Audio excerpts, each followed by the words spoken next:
El tema que vamos a ver hoy, como podemos ver en la pantalla, es el que se refiere a la calificación de las evaluaciones, la forma de calificar las evaluaciones.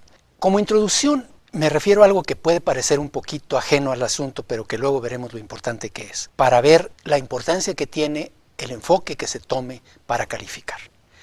Y me refiero al sentido que tiene el trabajo de los maestros, comparándolo con el que tiene un entrenador que prepara atletas de alto rendimiento para las competencias, por ejemplo, en las Olimpiadas.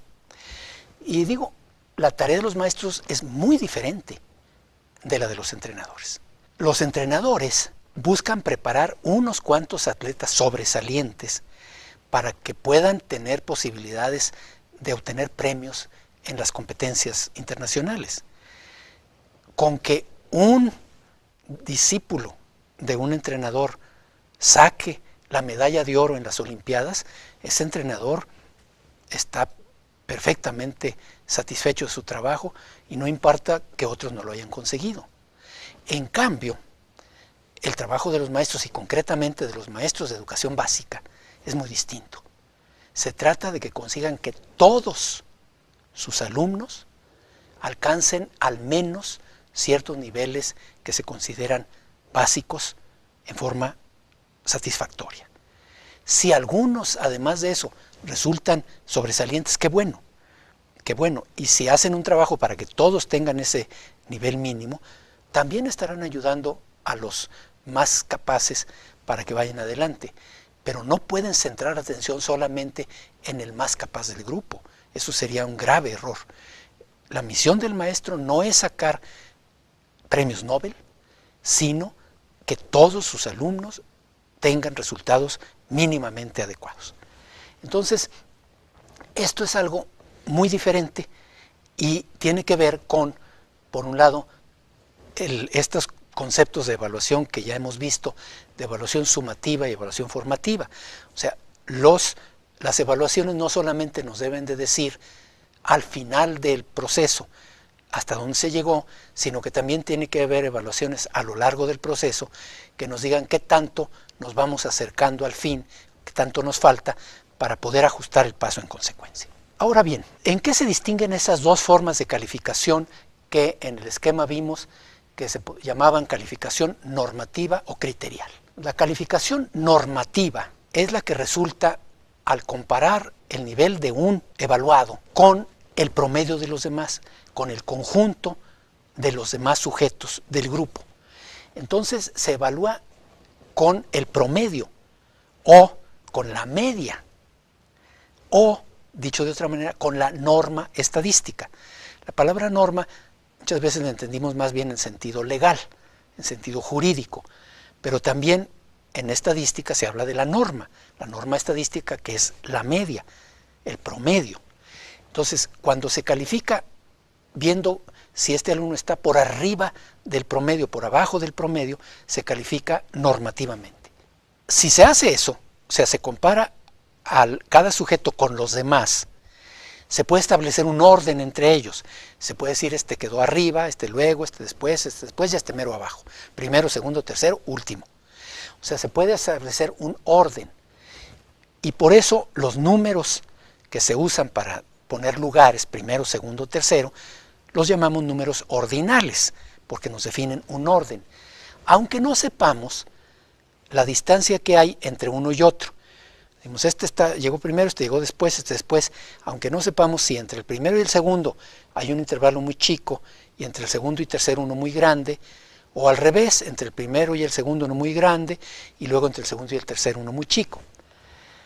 Entonces, con este tipo de medición y de comparación, podemos hacer juicios de valor relativos en términos de mejor que o peor que. El que está en primer lugar es mejor que el que está en segundo, el que está en segundo es mejor que el que está en tercero, y el que está en décimo es peor que el que está en noveno o en octavo, etc. El otro tipo de calificación, la calificación criterial. ¿Qué quiere decir esto? Que se obtiene al comparar la situación de un sujeto no con la de los demás, sino con un estándar con un criterio que es el referente contra el que se comparan los sujetos. Y ese estándar o ese criterio define lo que se considera adecuado, lo que se considera lo mínimo aceptable o así. En ese caso, podemos saber cuántos sujetos cumplen con el estándar, satisfacen el criterio y cuántos no. Aunque no podamos saber de todos los que sí cumplen o de todos los que sí satisfacen quién está mejor o quién está peor. Sí sabemos que todos los que satisfacen están mejor que los que no satisfacen, pero de cada uno no lo sabemos. Si muchos cumplen con el objetivo, pues será bueno. Si muchos no lo cumplen, pues será indicio de problema. Pero entonces podemos hacer juicios en términos de bueno o malo. O sea, es bueno cumplir con el criterio, con el estándar. Es malo no cumplir con el criterio, con el estándar.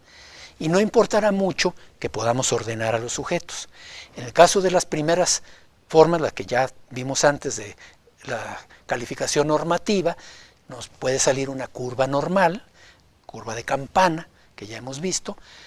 En el caso de una evaluación criterial, no necesariamente. Puede ser que haya muchísimos que sí cumplen y pocos que no, o al revés. Ahora vamos a ver un poquito la diferencia entre los juicios de valor absolutos y los juicios de valor relativos. Y se dice allí, los juicios relativos que se pueden hacer con unas evaluaciones criteriales comparan a los sujetos entre sí y los ordenan de mejor a peor. Pero no es lo mismo mejor que bueno, ni tampoco es lo mismo peor que malo. Ser mejor que uno muy malo puede seguir siendo muy malo. Podríamos decir un poco menos peor. Pues sí, pero de todas maneras muy malo. Y ser peor que uno muy bueno puede ser muy bueno. La medalla de plata de la Olimpiada pues es buenísimo. Y es peor que la medalla de oro. Y sigue siendo muy bueno. Entonces, cuidado, no es lo mismo mejor que bueno ni peor que malo. Y entonces vienen ahí unos ejemplitos. Primero unos ejemplos de esto de las carreras.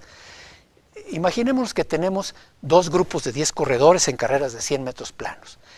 Unos en la Olimpiada, el primer lugar ganó con un tiempo de 9 segundos 75 centésimas, el segundo X, y el décimo de los 10 corredores de la final hizo 10 segundos con 15 centésimas. ¿Es mal corredor el décimo lugar? No, sigue siendo rapidísimo. Llegó solamente 40 centésimas de segundo, menos de medio segundo detrás del primero.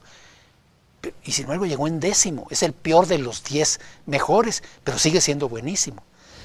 En cambio, pensemos en unas competencias en la universidad y el que gana hace 11 segundos y medio y el décimo 13 segundos y cuarto. ¿Es muy bueno el primero? Bueno, pues es el mejorcito de los que corrieron allí, pero así que dijéramos, qué bruto, qué bueno, como diría el clásico, no. Ahora vamos a ver juicios absolutos con evaluaciones de tipo criterial. Y entonces vemos comparar los sujetos con un criterio, con un estándar, y ver cuántos lo alcanzan y cuántos no. Un primer ejemplo nuevamente con cosas de correr. Una prueba de condición física para jóvenes. Yo defino el estándar diciendo que para tener buena condición física se necesita correr al menos 1000 metros en 15 minutos. Y pongo a los muchachos a correr 15 minutos a ver cuánto corren. Y unos que están fortísimos corren a lo mejor 2 kilómetros y otro 1,5, etcétera, etcétera. Y unos no alcanzan a correr ni 500 metros. ¿Verdad? Entonces, bueno, veo que de una escuela, supongamos que es una escuela, una secundaria o una preparatoria, el 75% de los alumnos consiguen el estándar. Y otra escuela del mismo nivel, nada más el 25% de los alumnos lo consiguen. Bueno, pues entonces yo digo, caray, pues la primera escuela, pues obviamente está mejor, la mayor parte de sus muchachos tienen una condición física buena, y en cambio la otra escuela, híjole, nada más una cuarta parte de sus muchachos tienen buena condición física. Ahora, ¿qué pasa en nuestras escuelas? ¿Qué pasa con las evaluaciones de nuestras escuelas? Es perfectamente sabido, todo el mundo lo sabe, y así sale en PISA y en las evaluaciones del INE y en Enlace y en todas las evaluaciones en gran escala, que el rendimiento promedio de los alumnos que están en algunas escuelas, las que tienen alumnos de mejor condición socioeconómica, pues es más alto que el de las escuelas que tienen alumnos de condiciones muy bajas. Y sin embargo, las calificaciones que asignan los maestros tienen una distribución muy parecida. En todas hay porcentajes muy parecidos de reprobación. Casi no se reprueban muy pocas personas. Y se reprueban más en primero de primaria y casi nadie en sexto. Primero de primaria alrededor de 4%. En las escuelas en que más se reprueba, pues a lo mejor 8%. Y en las que menos se reprueba, a lo mejor 1%. Como que eso no corresponde con lo que nos dice las evaluaciones en gran escala y con lo que sabemos. Sabemos que hay escuelas en las que la mayoría de los niños tienen niveles realmente malos. No necesariamente por culpa de la escuela, no estoy diciendo eso, pero hay resultados bajos. Y que hay escuelas en donde una proporción mucho mayor de muchachos tienen resultados mejores. Y entonces, ¿por qué las evaluaciones son muy parecidas? ¿Y por qué la proporción que reprueba es muy parecida? Porque no se califica criterialmente, no se califica en relación con un estándar, porque no tenemos estándares o no los hemos definido con claridad, ahora ya se están empezando a definir, sino que calificamos normativamente. Aunque no lo pensemos, calificamos por curva. Y decimos, bueno, pues a ver, entre mis alumnos, ¿quién es el mejor? El mejor es este, pues tiene 10, aunque no sepa gran cosa. Y luego, pues 9, 8, 7, 6. Entonces tiene que haber poquitos 10 y poquitos 6, un poquito más 9 y 7 y más 8. O sea, una curvita. Sin pensar, lo hacemos así. Entonces, vemos, esto es la misma idea. Esperable que en unas escuelas la mayoría de los alumnos estuviera logrando los aprendizajes esperados y en otras la mayoría no, y sin embargo en general nos sale la misma curva. Entonces inconscientemente se estamos calificando en relación con una norma estadística y eso no nos dice gran cosa, no nos dice si se están logrando o no los aprendizajes esperados. Para eso necesitamos otro tipo de evaluación. Por otro lado, ¿qué aspectos se incluyen en las evaluaciones? Típicamente los maestros incluyen muchos aspectos. Los alumnos incluyen algunos aspectos que tienen que ver con los aprendizajes. Por ejemplo, el resultado del examen bimestral, la revisión de las tareas que se dejan, de trabajos que se hacen en aula, etc. Pero también otros aspectos que, aunque pueden ser importantes, no tienen que ver con el aprendizaje. La asistencia, la puntualidad, la disciplina, la limpieza, etc. Y además el peso que se asigna a esos aspectos es bastante arbitrario. ¿Por qué no mezclar los aspectos? O sea, ¿es importante valorar la conducta? Seguramente sí. La escuela también tiene que cuidar los aspectos actitudinales, conductuales. Y es importante que el maestro distinga a los alumnos que son disciplinados y los que no lo son, y haga lo necesario, que no necesariamente es aplicar castigos severos para corregir las cosas que anden mal. Pero no hay que mezclar las cosas. Si este niño lee bien, aunque sea muy latoso, pues lee bien, no tengo por qué bajarle la calificación en lectura o en matemáticas porque es latoso.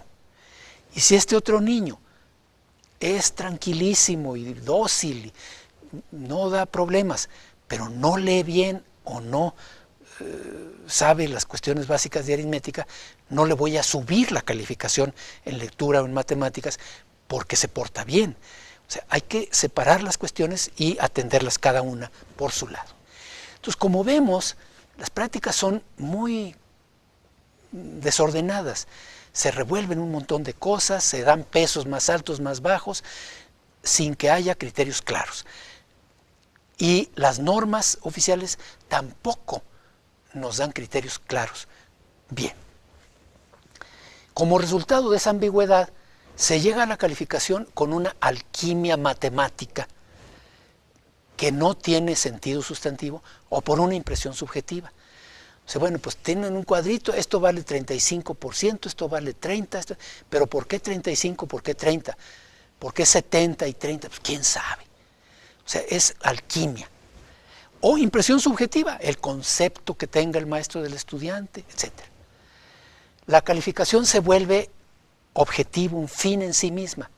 Y entonces pues se finge para conseguir la nota, para quedar bien con el maestro, se estudia para la nota. Y las calificaciones se vuelven un instrumento de poder y de disciplina. Si te portas mal te bajo puntos. Desalientan a los alumnos de menor rendimiento.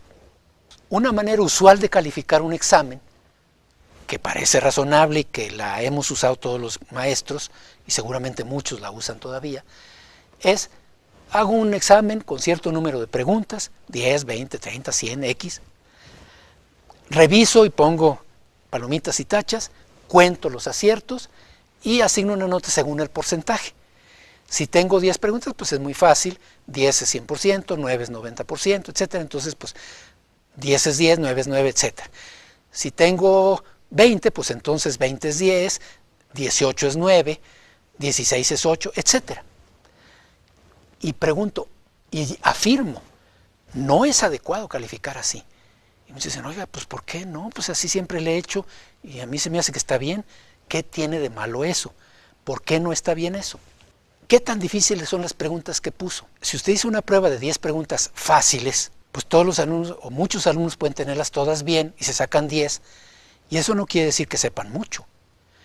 Y si usted, como es muy severo, hace una prueba con unas preguntas muy difíciles, pues entonces nadie se va a sacar 10. Usted va a estar muy contento porque usted dice que usted es muy severo, aunque hay alumnos que sepan bastante. Y recuerden que difícil no es lo mismo que complejo. Hay cosas muy simples, muy difíciles. Saber cuál es la capital de Aguascalientes o la capital de Jalisco es muy fácil. Saber cuál es la capital de Dakota del Sur, como dice Catón en sus columnas, es muy difícil y no es complejo, pero nadie se la sabe. Entonces, preguntar cosas trabajosas, nomás así artificialmente y todo, o sea, el grado de dificultad de las preguntas no se controla, nadie lo controla en las pruebas que se hacen por parte de los maestros.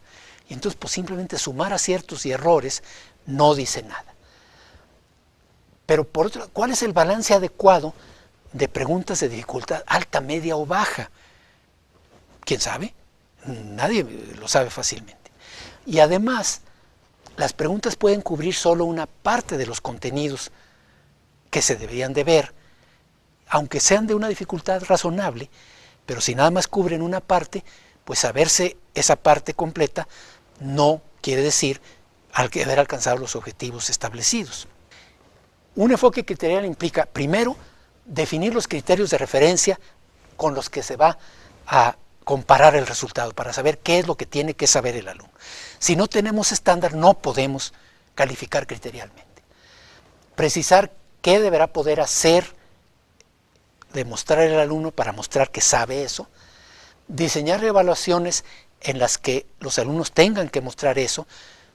Puede ser con algunas preguntas cerradas de opción múltiple, pero pueden ser con muchas otras. Y precisar qué tipo de producto será considerado evidencia de que se alcanzó el estándar. ¿Es indispensable la calificación numérica? No necesariamente. No necesariamente. Lo que es fundamental es saber si el muchacho alcanzó o no el estándar, satisface o no el criterio. La calificación es muy relativa. Y si es un resultado de una alquimia sin sentido como la que suele suceder, pues obviamente es engañosa. O sea, el numerito parece muy claro. No, pues tú tienes 10, estás mejor que el que tiene 9 y este está mejor que el que tiene 8. Pero si las calificaciones se pusieron de una manera tan arbitraria, pues eso es muy engañoso y puede dar lugar a injusticias muy fuertes. Si es resultado de un proceso bien hecho, entonces sí, efectivamente el 8 será más que el 7 y el 9 más que el 8, etc. Pero es muy probable que el alumno nomás entienda el sentido sumativo. Estoy mejor que este o peor que el otro, pero no me ayuda a saber qué tengo que mejorar. Entonces, un sistema de evaluación que precise lo que el alumno tiene que hacer para alcanzar los estándares y todo, es muy preferible al otro. Queda pendiente para otro momento la discusión sobre la reprobación, porque esto tiene mucho que ver con eso. Yo soy partidario, como seguramente muchos lo saben, de que en primaria no se debería reprobar a nadie. Es un tema discutido, lo dejamos para otro momento, aunque está relacionado con esto. Para terminar, digo, las herramientas para hacer mejores evaluaciones son conocidas: rúbricas, mapas de progreso, etc. pero muchas veces los maestros no las dominan para usarlas con soltura. Pero además, aunque las dominen, es muy complicado, es imposible que un maestro individualmente o una maestra individualmente desarrolle esas herramientas para todas las áreas del currículo que tiene que atender, para el grado que tiene, todos los bimestres, todas las unidades, etc. Entonces, por eso se necesita trabajar en equipo. En las siguientes sesiones vamos a ir viendo elementos para manejar algunas de esas herramientas, de las más importantes, pero, reiterando, no, aunque se aprenda a manejar, un maestro solo no lo va a poder hacer. Se necesita trabajar en equipo y por eso las escuelas y los centros de desarrollo educativo como grupos de escuelas pueden ser lugares muy importantes para que se haga esto. No es tan difícil, ya se verá, y puede ser muy provechoso. Con esto termino esta sesión. Muchas gracias. Decimos que esta idea de que el alumno reciba información sobre cómo lo hizo, sobre si sus resultados fueron satisfactorios o no, está presente no solamente cuando se hace evaluación de tipo formativo, como la que queremos promover, que es algo relativamente reciente, sino también en los enfoques más convencionales de evaluación de tipo sumativo, porque el darle su calificación, aunque sea al final del curso, al alumno, el dársela a sus padres, la boleta, etcétera, es un tipo de retroalimentación, es un tipo de devolución. Pero en las formas tradicionales, la devolución o retroalimentación se limita a cuestiones muy precisas que conocemos y que también ya hemos mencionado, desde castigos corporales, golpes, sanciones cuando el alumno no responde satisfactoriamente, calificaciones numéricas, decirle tienes 10, tienes 8, tienes 5, símbolos, ponerle estrellitas, tachas, notas escritas, comentarios verbales sobre su trabajo, etc. Ya se señaló cuando hablamos de la aportación de Benjamin Bloom que muchas veces el maestro, cuando constataba que los alumnos no habían aprendido algo, volvía a enseñar, pero se limitaba a repetir en voz más alta y más despacio lo mismo que había dicho la vez anterior. En el enfoque formativo que queremos que se dé a la evaluación, la retroalimentación tiene que ir más allá de esto. ¿Qué tipo de retroalimentación es la que prevalece en nuestras escuelas? ¿Qué tipo de retroalimentación es la que más frecuentemente encontramos en las aulas de primaria? A partir de lo que conocemos, a partir de las evidencias que ustedes nos han proporcionado, podemos decir que prevalece el devolver el examen o la tarea, de qué se trate, con las correcciones marcadas en ella, palomitas y tachas, poner en un circulito los errores ortográficos, etc.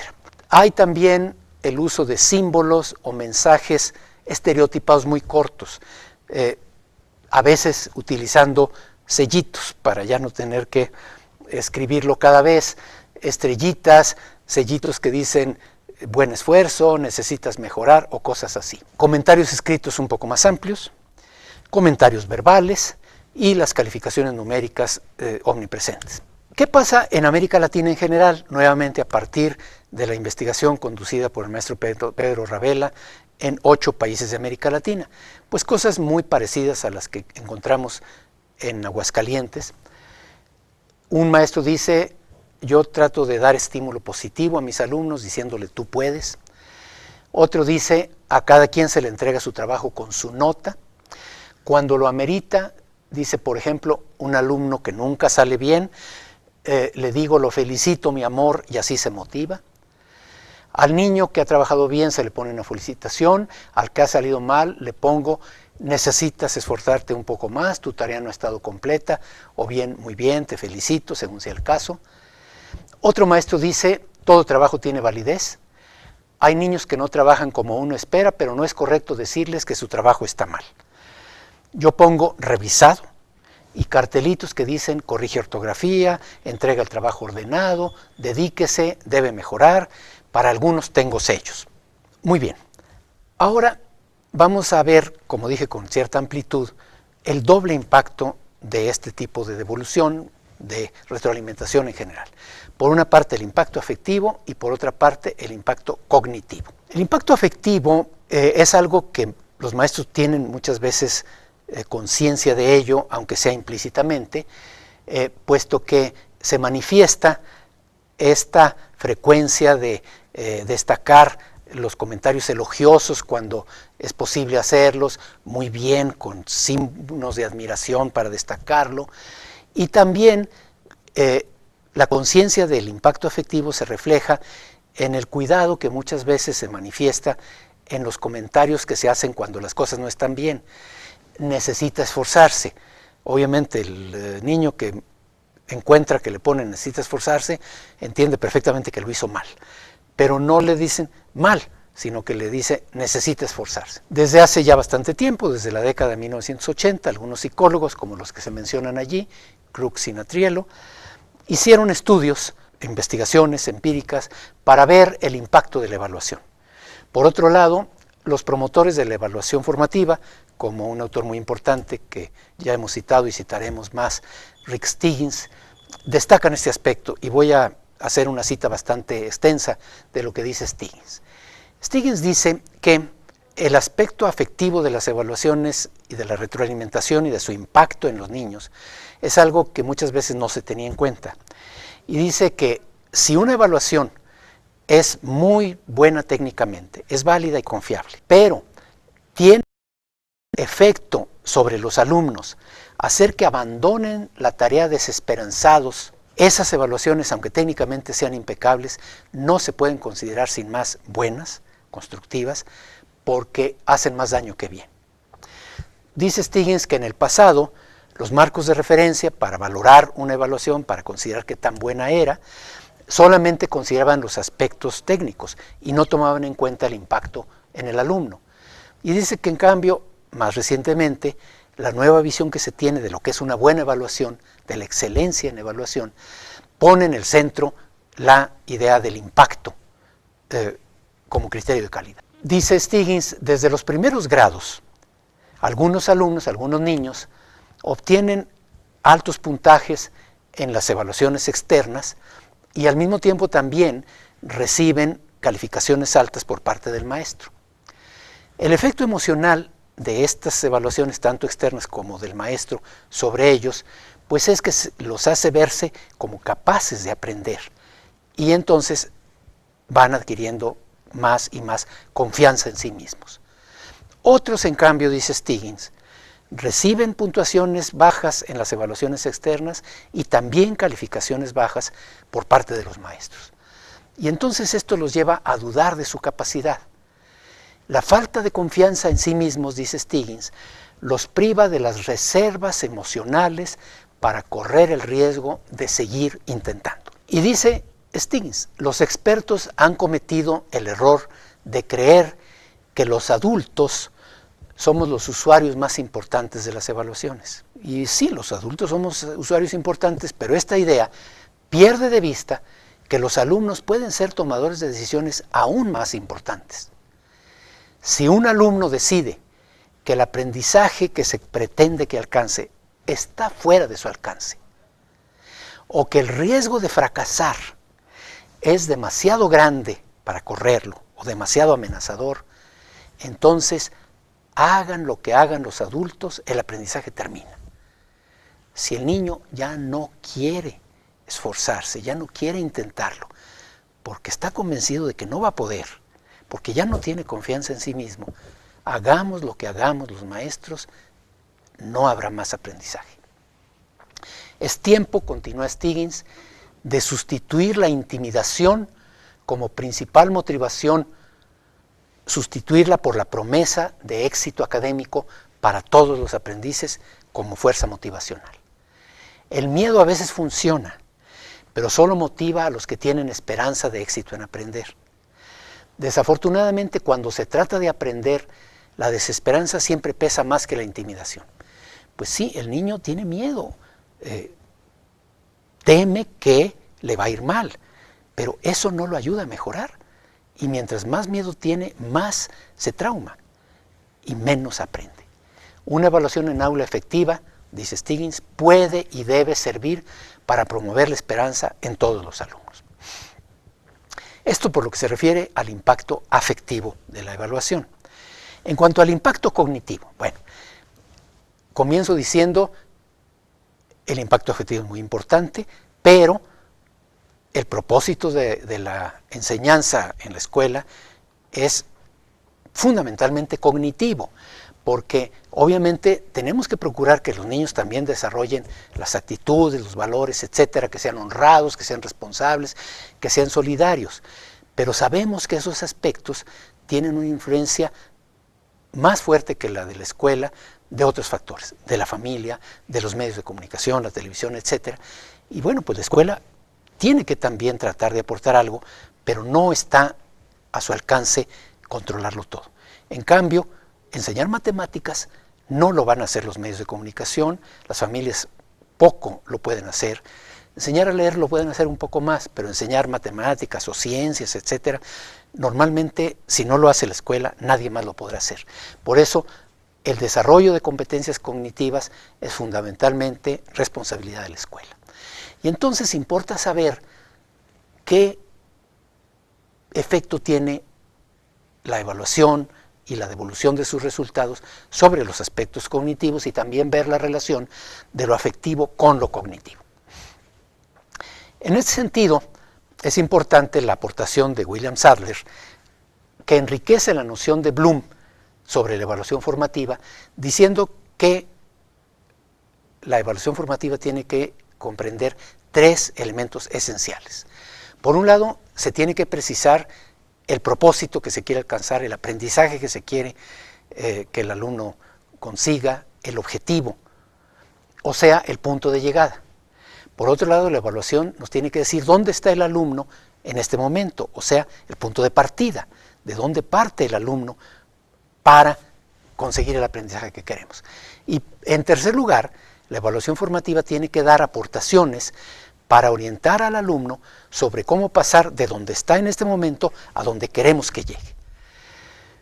¿Qué tipo de retroalimentación, qué tipo de orientación, qué tipo de devolución se necesita dar a los alumnos para que contribuya a esto, para que los ayude a ver cómo pasar de donde están a donde queremos que estén?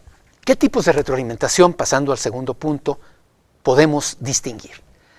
Una primera retroalimentación de tipo estímulo-respuesta, en este enfoque todavía conductista de la enseñanza. Retroalimentación como igual a dar resultados, simplemente ahí está el resultado, nada más. Esto puede llevar a corrección si no estuvo bien o refuerzo si estuvo bien. Aumenta la motivación y el rendimiento mejora, efectivamente, bueno, pues sí, tengo muchos aciertos, pues aumenta mi motivación, tengo muchos errores, me desaliento, ¿verdad? Pero no pasa de ahí. El segundo tipo, retroalimentación, cuando se identifica retroalimentación como elogio del esfuerzo, cuando se privilegia el aspecto afectivo. Se espera que con eso se genere autoestima. Uno de los maestros que veíamos que decía antes, decía, pues, aunque el niño no sepa, hay que decirle, lo felicito, mi amor. Bueno, a ver si con eso subo su autoestima y el pobre pues ya se esfuerza un poco más. El tercer tipo es cuando la retroalimentación se parece a lo anterior, pero distinguiendo si se relaciona con el ego o con la tarea. O sea, si es más bien afectiva o más bien cognitiva. Y luego, muy importante lo que sigue. En niveles cognitivos altos se requieren formas complejas de retroalimentación. Descripciones de rasgos de trabajos del alumno, comentarios evaluativos, sugerencias de cambios, etc. Fíjense bien, en niveles cognitivos altos, porque en niveles cognitivos bajos no hay mucho que hacer. Si se trata de que memorice ciertas cosas, que se aprenda las capitales de los estados de la República o los ríos o las montañas, bueno, pues no se lo sabe todos, pues ¿qué más le puedo decir que nada más se supo capitales de 8 estados y que le faltan 24, contando al Distrito Federal? No tengo mucho más que decirle. Si estoy viendo simplemente si se sabe ya las tablas de multiplicar, pues no se las sabe y ya. No puedo decirle mucho más. Pero esos son niveles cognitivos muy elementales, memorización, mecanización. Pero si pretendo cosas más complejas, si pretendo, por ejemplo, que escriba bien, que redacte con corrección, que se exprese por escrito de una forma clara, inteligible, ordenada, convincente, si se trata de un argumento, etcétera, pues entonces no es cuestión nomás de decirle bien o mal. Entonces puedo ser mucho más preciso, mucho más detallado en qué le falló, dónde noto debilidad y dónde va un poco mejor. Entonces esto es fundamental, sobre todo con niveles cognitivos complejos. Ahora bien, hay que distinguir, por un lado, conforme lo que hemos visto, si la retroalimentación enfatiza lo cognitivo o lo afectivo. Si se centra en la tarea, lo cognitivo, o en el ego, lo afectivo.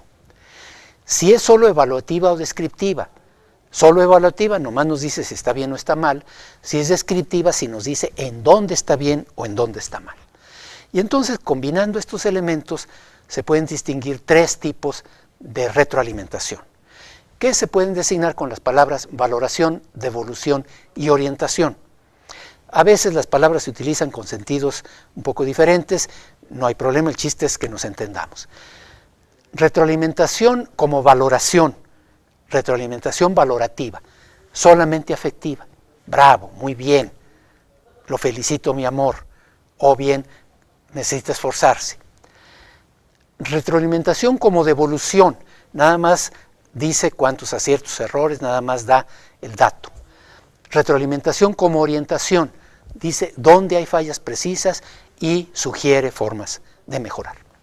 En la tabla siguiente, que vamos a ver en dos imágenes, tenemos algunas características de estos tipos de retroalimentación, distinguiendo la retroalimentación valorativa, la descriptiva y la autorreguladora, que iría todavía un poco más allá cuando trata de que sea el mismo alumno el que ya se autoevalúe. Entonces, en cuanto al tipo de información, la evaluación valorativa da una calificación que es un juicio de logro, tal vez frases emotivas para animar o para reprender, pero no da un referente claro. En la descriptiva, los referentes sí se comunican, describe lo que se hizo y lo que faltó. Y la autorreguladora, que es todavía más allá de la descriptiva, incluye preguntas para que los alumnos se autoevalúen, se evalúen a sí mismos o se coevalúen con sus compañeros en cuanto a su logro y pongan metas. En cuanto al momento de comunicar, la valorativa es al final de la tarea, una sola vez, sumativa.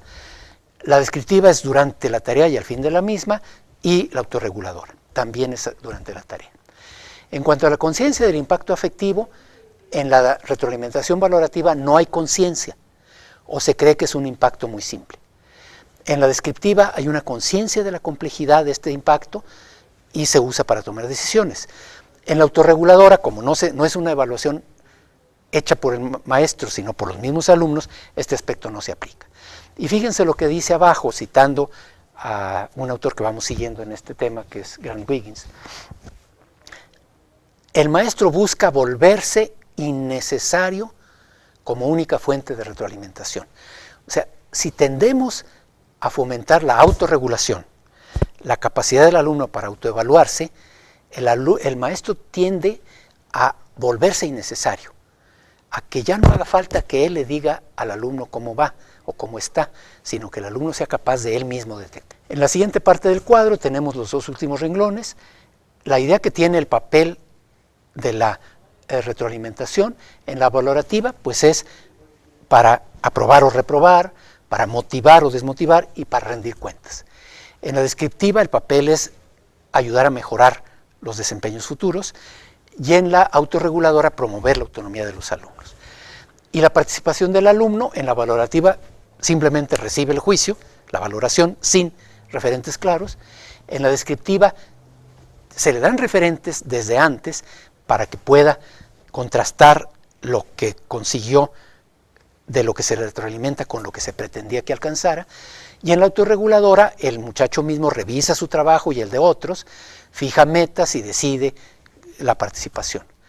Y entonces tenemos abajo que nos dice que si logramos llegar a ese ideal del desarrollar la capacidad autorreguladora del alumno, el alumno va a ser capaz de revisar su trabajo, de plantearse preguntas o de plantearle a los compañeros preguntas para identificar lo que consiguió hacer y lo que no con respecto a lo que se esperaba, puede buscar ayuda de otras fuentes, toma decisiones para reconocer avances y decidir qué hacer. Si se logra esto, realmente se habrá logrado lo fundamental.